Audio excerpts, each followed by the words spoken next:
প্রতিদিনের চিন্তা ও প্রার্থনা।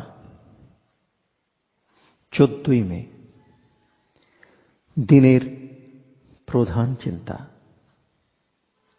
অনেক সময় আমরা দম্ভের প্রভাবে নিজেদের পথের আলো নিভাইয়া দেই।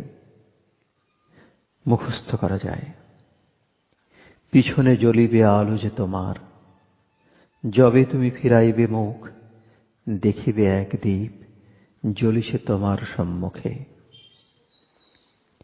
এই যে প্রদীপ, যাহা জ্বলে নিরন্তর মানব জীবনের আলো, ছিল সে সতত হয়ে সাথী তব। আহা, মায়া যে করিল অন্ধ তোমায়, রচিয়া বিভৎস অলিক মূর্তি।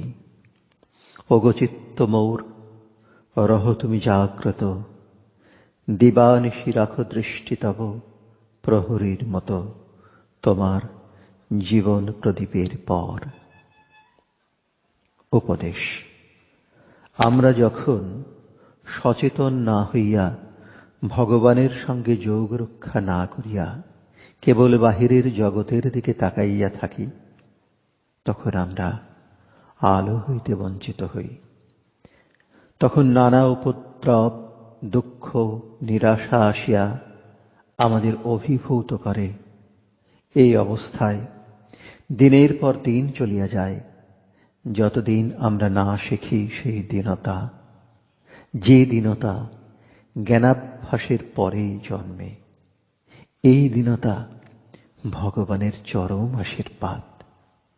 তখন মানুষের ক্ষুদ্র সত্তা, স্বার্থপর স্বভাব মিলাইয়া যায়, এবং তাহার পরিবর্তে যে মানুষ মহৎ, উন্নত এবং দক্ষ, তাহার সৃষ্টি হয়।